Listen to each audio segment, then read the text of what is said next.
welcome to the DaveCast for Tuesday, August 11th. I hope you had a great weekend. As many of you know, this past Sunday was our first in-person worship service at Conyers since the beginning of the pandemic. And we did an outside service, and some people were sitting in lawn chairs, and others were kind of joining in, drive-in style, sitting in their cars, listening on a low-frequency FM signal. And so we learned some things. If you were there, we learned some things. And we're going to be making some adjustments this week. One of the biggest being is the time of the service. We're going to move back the start of the service to 8:30. And so help us get that word out. And I think the earlier start time, coupled with a kind of a repositioning of how the congregation is facing. We're going to set up next to the Welcome Center so people will be looking up that way. And that way most people, I think, can be sitting in the shade most of the time and not staring directly into the sun. And so, we'll be making some improvements as we go along. And so the plan is for next Sunday at 8:30. And as always, I want to continue to emphasize an abundance of caution. I mean, you should not come if you are in a high-risk category. I know you miss church, but you should not come if you're high risk, or if you haven't been feeling well lately, or even really if you just have any reservations at all about it. Because we've got our online service is going to continue, and it'll be at 11 o'clock, and we'll be continuing to do that into the future as long as it's needed. And I also need to give you this caveat that our plans to meet live are always going to be contingent on what's happening with the COVID numbers in Rockdale County. Now, right now, they're going in the right direction, and the board feels that the numbers are such that we can safely meet as long as we're taking the necessary precautions. But if a surge were to happen, we'll have to respond as necessary, and we'll have to go back to online maybe for a period of time. You've seen other churches and some schools that have had to do that from time to time. Those are never very popular decisions, but I trust that people from our church will understand that and give some grace there, because we'll still continue doing the online service during that time, but we just want to be really, really safe. But to be clear, this time everything looks good for Sunday. We're planning on having a great outdoor in-person service at 8:30, and so that's my commercial for today. Online's at 11, by the way. So we're continuing in our Exodus series, picking it up with the second half of chapter 22 and the first half of Exodus chapter 23.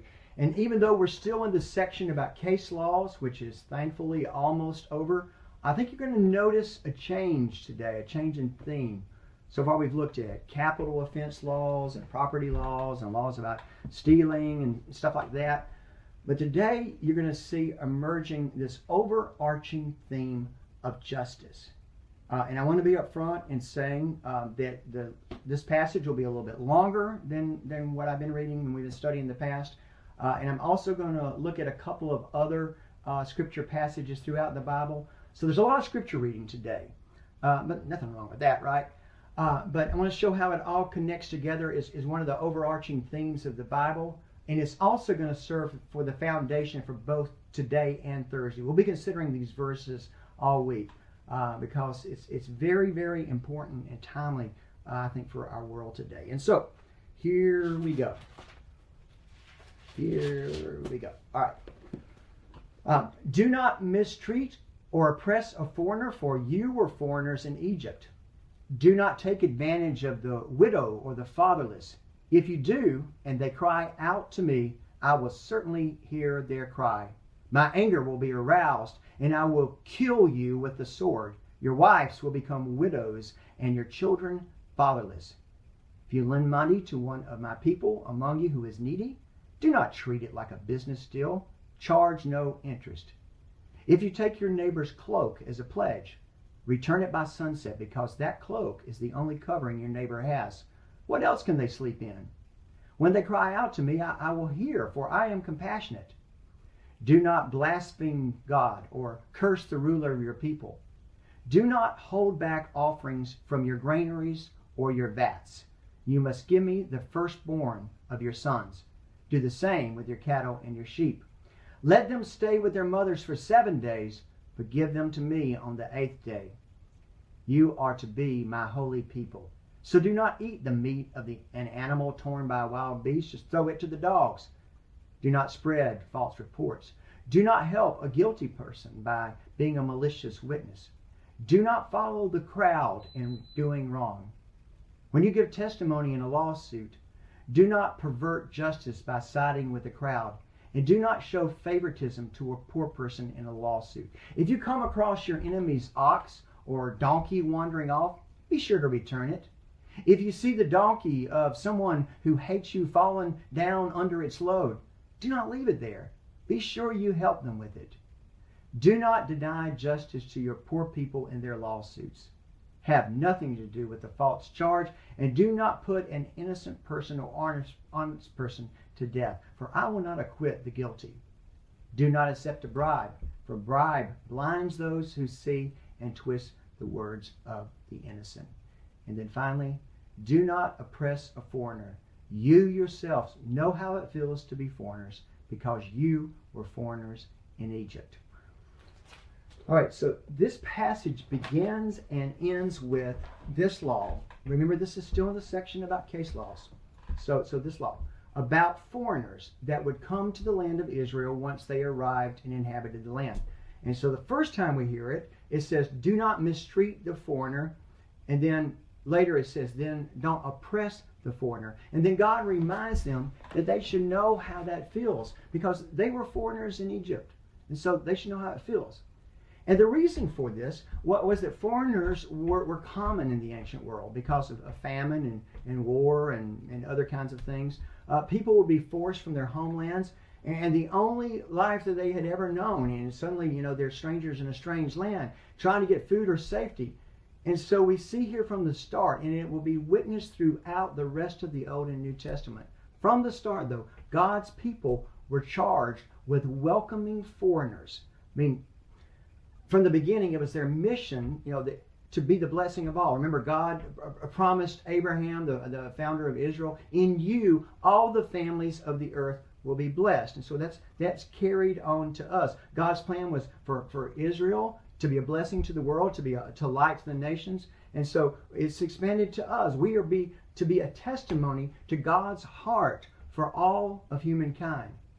And it's not just in Exodus. That theme is throughout Scripture. You might remember from studying another time that even though that Israel's temple was the center of Israel's national life, that it was to be a house of prayer for all the nations. That's Isaiah 56:7. I love that verse. When Solomon dedicated the temple, he asked God to hear the prayers of those who came to pray from foreign lands. And so let me read you that section, which actually is part of a prayer as they were dedicating the temple. And so, concerning the foreigner who is not of your people Israel, when he comes from a far country for your name's sake, for they will hear of your great name and your mighty hand and of your outstretched arm. When he comes and prays toward this house, here in heaven, your dwelling place, and do according to all for which the foreigner calls to you, in order that all the peoples of the earth may know your name, to fear you as do your people Israel, and that they may know that this house which I have built is called by your name. And that's from 1 Kings chapter 8. And of course, you probably know this very popular scripture. In the Gospel of Matthew, Jesus said, when I was hungry, you gave me something to eat. When I was thirsty, you gave me something to drink. When I was a stranger, you invited me in. When I needed clothes, you clothed me. When I was sick, you looked after me. When I was in prison, you came to visit me. And then he says, what you've done for the least of these, you did so unto me. And so this is continued even with Paul. Paul says, contribute to the needs of the saints. Excuse me. Extend hospitality to strangers. And Hebrews says, let mutual love continue. Do not neglect to show hospitality to strangers. For doing that, some have entertained angels without knowing it. That's from Hebrews 13. And there's others that I could give you, and we'll probably look at some of them on Thursday. But I think we need to start unpacking some of this. And so, as I said, refugees and asylum seekers and immigrants, they were common in those ancient days. And as you know, it still goes on this day. I mean, this world is still broken. It's still fallen. and people still divide over people groups and cast those that are different outside, and there's still wars, and there's still famines, and there's still diseases, maybe even more so in these days than ever before. These issues from biblical times, they're still with us. And God's commands for justice still apply. Listen to these staggering numbers according to the World Vision's website. I just got these numbers just this morning. There are 79.5 million people worldwide that have been forced to flee their homes due to violent conflict. 79.5.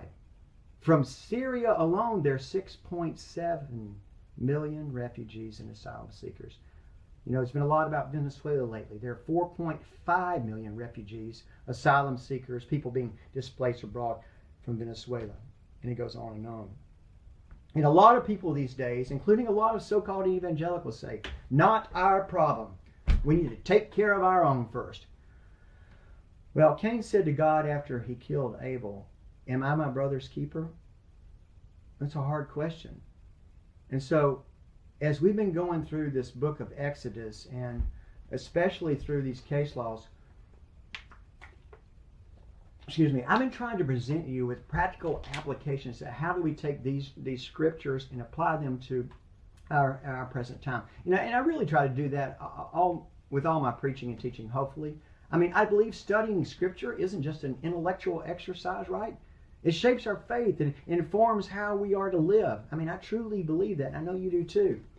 And so how do we do this? I mean, what do we do with these scriptures? Particularly in light of so much controversy and political divide over things like border walls and immigration policies and all that's going on today in the political discourse.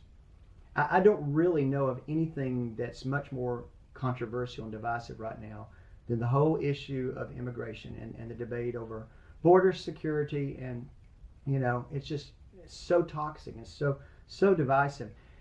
And I do believe, a lot of folks believe it would be so much easier if we just ignored the whole thing and went on to something else, because it's not pleasant or comfortable to talk about. It's not. But the reality is, every day, all over the world, there are people that have to make one of the most difficult decisions in their lives, to leave their homes in search of a safer, better life. Sometimes it's by choice as a result of, you know, bad conditions. And sometimes, lots of times, it's by force. And look, I get it. I know that people feel overwhelmed by the numbers as we see foreigners move across our borders. And I'm with you. I feel it too. And I also know it's not just here in the United States. It's many, many countries. And I think that's why you see the rise of nationalism all over the world. It's not just here. It's a global crisis. And the problems and issues around this whole thing, it's complex. And simple answers won't do it. Things that you post on Facebook or tweet out, or, you know, some idealistic preacher that's doing his video cast, giving you his ideas. You know, that would be me. But you know, I get it. We can't possibly solve the problems. And in this crisis, this plagued humanity since the beginning of time. But I do think we need to understand this, first of all. The people are not the problem. The immigrants, the people, they're not the problem.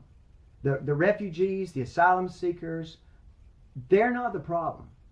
The problem is the issues that are driving those families and individuals to cross borders, and the short-sighted, unrealistic ways that politicians and preachers and pundits have been responding to that. I mean, that's also contributing to the problem. But I think you probably, you know, agree with me. It's big right now in our world. Actually, refugees, immigrants, and asylum seekers, and the issues surrounding that is one of the most divisive issues that there is worldwide. Debates in every country. I often hear people comment that they really have no problem with immigration if folks would just come legally. And I'd say that's reasonable and it makes sense. But I would ask them to honestly consider this. Honestly. Are our current laws, policies, and procedures, and those being proposed by the current administration, are they consistent with the law we read in the Bible? And I'm not making a partisan statement. It's an honest question. But friends, let me say this as gently as I possibly can. If we always just side with partisan politics without question, I wonder what that says about our faith. Regardless of what side you may be on, because depending on what the policy, both sides in our political divide have deep, deep, deep flaws.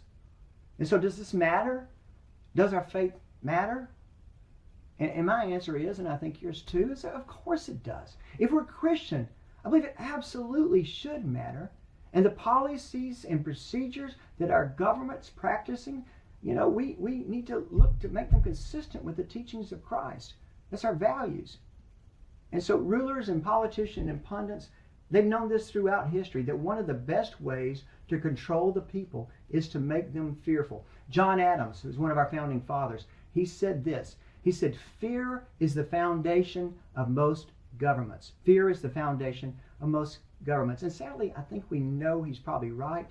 But we should do better than that. As Christians, we should do better than that.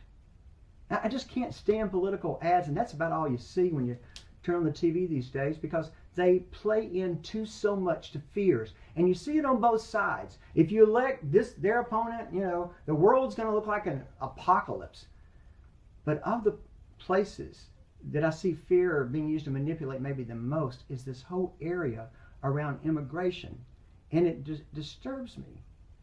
And so let me ask a question. What is the greater influence on your opinion on this whole matter? Is it fear or is it love? As Christians, we find ourselves, I think, torn between protecting our borders, upholding the laws, but also caring for and welcoming strangers. Welcoming the stranger, because God reminded the Israelites, you once were strangers. We were once strangers. And we see this throughout Scripture. And so we debate and argue and accuse and demonize each other around this. But when we do that, we lose the human face of immigration. And this whole theme of welcoming the strangers, it's easy for us just to sit back in our space of comfort and say, these people are breaking the law. I mean, it's easy to demonize them and unjustly classify them as rapists and murderers and try to get everybody scared of them. It comes naturally when we view others as different than we are and not brothers and sisters. It's easy to cast aside and believe immigration is just a political issue for our politicians to decide, and preacher, please leave it out of church discussions. But listen, if we're not careful, we can hide behind the law without ever seeing the face of God in the refugee or suffering, or Jesus in the eyes of the parents whose children are being torn from them at the border. Well, I stirred things up today, and I need to close in a minute, but I do want to remind you of a couple more stories. I want to remind you that in the middle of the 19th century, slavery was the law of the land. And helping slaves escape, that was against the law. But at the same time, it was Christian people that were moved by their faith that offered sanctuary as part of the Underground Railroad. Those people, they weren't blindly obedient to the law of the land or content with the law of land. And then consider this story, particularly to those politicians who kind of pander to evangelicals. Back in 1928, Adolf Hitler said, "We tolerate no one in our ranks who attacks the idea of Christianity. In fact, our movement is Christian." But, the Holocaust was the law. And helping Jews was against the law. A few years later, there was a group of young Christians, evangelicals, Catholics, and Lutherans. They formed this underground, nonviolent resistance movement called the White Rose Society. You probably heard about it. There was a movie about it. And some of those people lost their lives. As one of their people were being led to their execution, they said, "What does my death matter if through us thousands of people are awakened and stirred to action?" So there were German Christians who blindly followed and ignored what was going on because the economy was good. And they had been taught to fear the stranger at their borders. And then there were German Christians like those in the White Rose Society and folks like Dietrich Bonhoeffer, that because of their faith, they were not afraid to rise up in opposition no matter what it cost them. St. Thomas Aquinas wrote that an unjust law is a human law that is not rooted and eternal law. And so, how do we live? How do we live as law-abiding citizens of our country, but also live out our Christian faith as contained in the Bible? And that's what we'll continue to explore and wrestle with on the DaveCast on Thursday. I think I've done enough today. Or maybe I've given you something to think about, and it's a good stopping place. And so you keep bringing the hope, and I'll see you then. God bless.